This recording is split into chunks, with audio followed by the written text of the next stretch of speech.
দিতে আছি, সত্য জানাতে আছি যে আজকে তোমরা যাকে খোদা বলে ঘোষণা করতে আছো, খোদা বলে মান্য করতে আছো, এ শুধু কুফারে মক্কা, এ আসলে খোদা নয়, এ তোমাদের মাহবুদ নয়, এ ইবাদতের লায়ক নয়। অতএব তোমরা এ খোদার ইবাদত করা বন্ধ করে দাও, এ খোদার ঘোষণা করা বন্ধ করে দাও।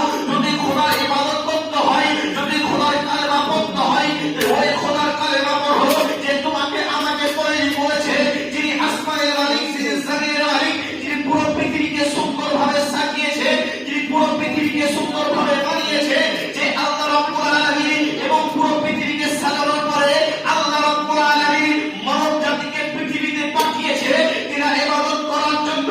এবং আমি মুহাম্মদ রাসূলুল্লাহ, আল্লাহ রাব্বুল আলামিন আমাকে নবী বলে দুনিয়াতে পাঠিয়েছে, তার সঙ্গে সঙ্গে আমাকে সকল মানবের জন্য হিদায়াত করার জন্য, মানুষকে খোদা থেকে যারা দূরে আছে তাদের সকলকে খোদার নিকটে নিয়ে আসার জন্য আল্লাহ রাব্বুল আলামিন আমাকে নবী বানিয়েছে, সর্বশেষ মেসেঞ্জার বানিয়েছে, আমাকে সর্বশেষ নবী করে আল্লাহ রাব্বুল আলামিন দুনিয়াতে পাঠিয়েছে এবং তোমাদের কাছে প্রকাশ করতে বলেছে যে তোমরা খারাপ থেকে খোদার ইবাদত করতে শুরু করো।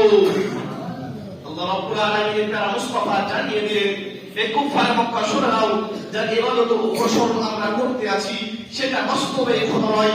অতএব এই ধর্ম ছেড়ে তোমরা দ্বীনে ইসলামের দিকে অগ্রসর হয়ে যাও, দ্বীনে ইসলামের দিকে অগ্রসর হয়ে যাও।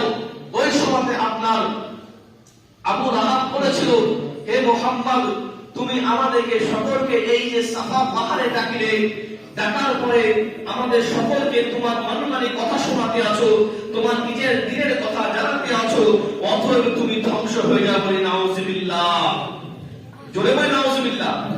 দিনে মুক্তা করেন, দিনকে চিন্তা করেন। আমার রাসূলের পাক সাল্লাল্লাহু আলাইহি ওয়াসাল্লামকে বলতে আছে আবু লাহাব যে, হে মুহাম্মদ, আজকে তুমি ছলনা করে আমাদের সকলকে এই পাহাড়ের চূড়াতে ডাকেছো, অতএব তুমি ধ্বংস হয়ে যাও। এই প্রতি উত্তরে আল্লাহ রাব্বুল আলামিন জিবরাইলে আমিনকে হুকুম দিলেন, হে জিবরিল, যাও, চলে যাও এই মক্কা নগরে সাফা পাহাড়ের উপরে আমার নবী মুস্তাফা বেদিনকে ইসলামে আনার জন্য ভালো কথা শোনাতে গিয়েছে, তাদেরকে জাহান্নামী থেকে জান্নাতি বানানোর জন্য, আল্লাহর ভয় অন্তরে ঢোকানোর জন্য তাদের সকলকে ডাক করেছে এবং তাদের সকলের সামনে আমার দ্বীনের কথা জানিয়েছে। কিন্তু সে কুফারে মক্কা আমার দয়ার ও মায়ার নবীকে, আমার হাবিবুল্লাহকে ধ্বংস হওয়ার কথা বলতে আছে। অতএব যাও, কোরআনে পাক লাউহে মাহফুজ থেকে কোরআনে পাক নিয়ে চলে যাও, কোরআনে পাকে সূরা লাহব নিয়ে চলে যাও এবং নিয়ে যাওয়ার পরে আমার রাসূলুল্লাহকে শুনিয়ে দাও আর রাসূলুল্লাহকে ইরশাদ করতে বলে দাও যে রাসূলুল্লাহ যেন কুফারে মক্কাকে জানিয়ে দেয় যে তাব্বাত ইয়াদা আবি লাহাবি ওয়া তাব, সুবহানাল্লাহ। যে আল্লাহ রাব্বুল আলামিনের তরফ থেকে আপনার আয়াতে নাযিল হয়ে গিয়েছে। এদিকে আমার রাসূলুল্লাহকে অপমান করতে আছে আবু লাহাব, এদিকে আল্লাহ রাব্বুল আলামিন কোরআনের পাক পাঠিয়ে দিতে আছে যে যাও জিবরিল, আমি মক্কা নগরে চলে যাও। আমার রাসূলুল্লাহকে অপমান করা হয়েছে, আমার রাসূলুল্লাহকে খারাপ কথা বলা হয়েছে, অতএব কোরআনের পাক নিয়ে যে আয়াতে কারিমা নাযিল করে দাও যে তাব্বাত ইয়াদা আবি লাহাবি ওয়া তাব, যে আবু লাহাবের তো হাত ধ্বংস হয়ে যাবে। এবং তা হয়েছে যে আবু লাহাবের সমস্ত জিনিস ধ্বংস হয়ে গিয়েছে। এ থেকে বোঝা যায় যারা আমার রাসূলুল্লাহ সাল্লাল্লাহু আলাইহি ওয়াসাল্লামকে অপমানিত করে, যারা আমার রাসূলুল্লাহর বিপক্ষে কথা বলে, তাদেরকে আল্লাহ রাব্বুল আলামিন কখনো ছেড়ে দেয় না। মনে রাখতে হবে যে আল্লাহ রাব্বুল আলামিন ছাড় দেয় কিন্তু কখনো ছেড়ে দেয় না। আজকে আমরা যদি আমাদের সঙ্গে কারো ঝগড়া বিভেদ হয়, যদি আমরা মানতাঙ্গা করি, আমাদের আওয়াজ বিলীন হয়, কিন্তু মনে রাখবেন আমাদের আওয়াজ হয়ে থাকে, কিন্তু আল্লাহ রাব্বুল আলামিন যখন আপনাকে মারবে তখন কোনো আওয়াজ হবে না, তখন কোনো আওয়াজ হবে না। আমার রাসূলুল্লাহকে আবু জেহেল কষ্ট দিতে আসে, বলতে আসে তুমি ধ্বংস হয়ে যাও। এদিকে আল্লাহ রাব্বুল আলামিন কোরআনের পাক নাযিল করে দিলেন যে রাসূল আপনি বলে দেন যে আল্লাহ রাব্বুল আলামিন জানিয়ে দিয়েছে যে আবু লাহাব যেন ধ্বংস হয়ে যায়, আবু লাহাব যেন ধ্বংস হয়ে যায়। তাব্বাত ইয়াদা আবি লাহাবি ওয়া তাব মা আগনা আনহু মা কাসাব, যে আবু লাহাব ধ্বংস হয়ে যায়। এবং যে আবু লাহাব যখন এই কথা আবু লাহাবের সামনে বলা হলো, যে সকলে জানে, আবু লাহাব জানে যে রাসূলের পাক সাল্লাল্লাহু আলাইহি ওয়াসাল্লাম যে কথা বলেছে, এই নবী হচ্ছে মুহাম্মদ, এই মুহাম্মদ হচ্ছে আলামিন, এই আলামিন নবী কখনো মিথ্যা কথা বলেন না, যেটা আল্লাহ বলা হয় সেটাই আমার নবী বলে। অতএব যখন আব্দুল্লাহ সন্তান মুহাম্মদ এই কথা বলেছে, তবে আমার ধ্বংস অনিবার্য। তখন সে আবু লাহাব বলেছিল যে আমার অনেক অনেক শক্তি রয়েছে, আমার অনেক টাকা রয়েছে, আমার অনেক ক্ষমতা রয়েছে, আমার সন্তান আদি রয়েছে, যে আমি তার দ্বারাতে আমার সকল ধ্বংস হতে আমি বিরত থাকবো, আমি বেঁচে যাবো। তার প্রতিপক্ষে আল্লাহ রাব্বুল আলামিন আয়াত নাযিল করে জানিয়ে দেয় যে আবু লাহাব, তুমি যে শক্তির পোষণ গরম দেখাতে আছো, যে শক্তির ক্ষমতা দেখাতে আছো, এই শক্তি তোমাকে বাঁচাতে পারবে না, এই তোমার টাকা তোমাকে বাঁচাতে পারবে না। সমস্ত কিছু তোমার বিলীন হয়ে যাবে, সমস্ত কিছু তোমার বিলীন হয়ে যাবে। এ থেকে আরেকটা জিনিস প্রমাণ হয়ে যায় যে আল্লাহ রাব্বুল আলামিন যখন কাউকে আপনার যখন আল্লাহ রাব্বুল আলামিনের তরফ থেকে কারো প্রতি গজব আসতে শুরু করে, তখন সে যতই শক্তিশালী হোক না কেন, যখন সে আপনার যতই টাকা বার হোক না কেন, তখন যতই ক্ষমতা বলা হোক না কেন, টাকা পয়সা হোক না কেন, তার বাঁচার আর কোনো রাস্তা আর থাকে না। কেন আল্লাহ রাব্বুল আলামিনের তরফ থেকে তার প্রতি গজব নামতে থাকে। আরে কাকে শক্তি দেখাবো? যিনি শক্তি দেনে ওরা তিনি তো হচ্ছে আল্লাহ। কাকে ক্ষমতা দেখাবো? ক্ষমতা যিনি দেনে ওরা তিনি হচ্ছে পরওয়ারদিগার রব্বুল আলামিন। কাকে টাকা পয়সা ক্ষমতা দেখাবো, গরম দেখাবো? যিনি টাকা পয়সা দেনে ওরা, সম্পদ দেনে ওরা, তিনি হচ্ছে রব্বুল আলামিন। তিনি হচ্ছে রব্বুল আলামিন। আবু লাহাবের আপনার সমস্ত দিক আপনার আল্লাহ রাব্বুল আলামিন এই সূরা পাকের মধ্যে জানিয়ে দেয় যে আবু লাহাব ধ্বংস হয়ে যাবে, আবু লাহাবের আপনার হাত ধ্বংস হয়ে যাবে।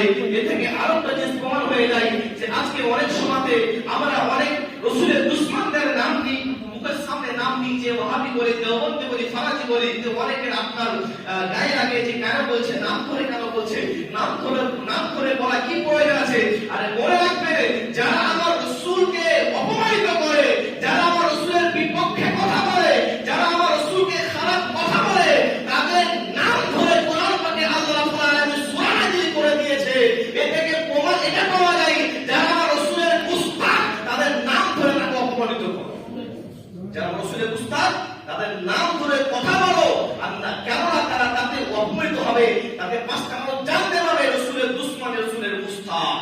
মানুষের সামনে জানাতে হবে রাসূলের দুশমনকে আর রাসূলের আশিককে, রাসূলের দিওয়ানাকে, এটা সকল মানুষকে জানাতে হবে। মুসলমান, আল্লাহ রাব্বুল আলামিন এই সূরার মধ্যে আরো আয়াতে কারিমা নাযিল করেন এবং বলেন যে আবু লাহাবের একজন স্ত্রী ছিল, যার নাম হচ্ছে আবু লাহাবের স্ত্রী, যে আমার রাসূলের সাল্লাল্লাহু আলাইহি ওয়াসাল্লামকে অন্তর থেকে কখনো ভালোবাসেনি, যে সর্বসময় আমার রাসূলকে কষ্ট দেওয়ার চেষ্টা করেছিল।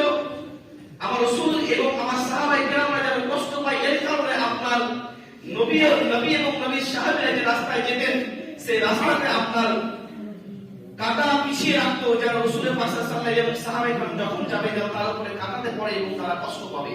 বলে নাউযুবিল্লাহ, কষ্ট পেয়ে কারণ তারা কাঁটা পিছিয়ে রাখতো এবং সে আপনার নিজের মাথায় করে বহে নিয়ে আসতো সেই কাঁটার বোঝাকে, নিজের কাঁটার বোঝাকে মাথায় বহে নিয়ে এসে সেই কাঁটা রাস্তার মধ্যে বিছিয়ে দিত এবং তাতে কোনো সাহায্য সে নিত না, তাতে কোনো সাহায্য সে নিত না। সে অনেক বড় ঘরের আপনার বিটি ছিল, অতএব কোনো কর্মচারীকে না নিয়ে, কোনো বাদীকে সাথে না নিয়ে, নিজের রাসূলকে কষ্ট দেওয়ার জন্য, রাসূলের সাহাবীকে কষ্ট দেওয়ার জন্য নিজে আপনার কাটার ব্যবস্থা করে রাসূলের আপনার পায়ের তলে বিছিয়ে দিত, যেন রাসূলের পাক এবং সাহাবীকে আমরা যেন কষ্ট পাই। মুসলমান, অনেক বড় ওকিয়া রয়েছে, আজকে বলে শেষ করা যাবে না, সময় খুব সংক্ষিপ্ত। ইনশাআল্লাহ তাআলা আল্লাহ রাব্বুল আলামিন যদি চাই, এর আয়াত সামনে যে আয়াত রয়েছে, এই আয়াতের বিপক্ষে, এই আয়াতকে সামনে রেখে ইনশাআল্লাহ তাআলা সামনের জুমাতে আলোচনা করা হবে। শুধু লাস্ট কথা হচ্ছে এটা মনে রাখবেন যে আল্লাহ রাব্বুল আলামিন যে ফরমান আমাদেরকে দিয়েছেন, আল্লাহ রাব্বুল আলামিন যে বিধান দিয়েছেন, যদি আমরা কেউ মনে করি যে আল্লাহর বিধানকে আমরা মানব না, শক্তির গরমে, তাকাতের গরমে, টাকা পয়সার গরমে, কিন্তু মনে রাখবেন সমস্ত জিনিসের একদিন ফানা আছে, সমস্ত